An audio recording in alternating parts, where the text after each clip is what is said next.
এই মা চান্দা দে। ভাই কিসের চান্দা? এই দেশ তো স্বাধীন হয়ে গেছে, কিন্তু চান্দা নাই তো, কিসের চান্দা?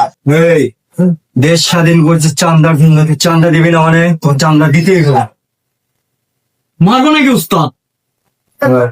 এই দেশ স্বাধীন করছে চান্দা নেওয়ার জন্য, তুই চান্দা দিবি না মানে আমরা পার্টির লোক, তুই জানো আমরা কি? এই ভাই মাফ করে দাও ভাই, তাহলে টাকা মইনি ভাই, মাফ করে দাও। শুনবো না?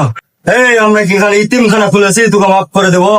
তো দোকানে মাল আছে নাই? কালকে মাল লাগবে। ভাই ভাই মাল চল। চালিয়ে যাও ভাই, ভাই ভাই ভাই ভাই ভাই ভাই মাল লে। না ভাই, আল্লাহ বিচার করে, আল্লাহ গরিব মানুষের উপর আল্লাহ একটু অত্যাচার। Please subscribe. For more update, subscribe to our channel.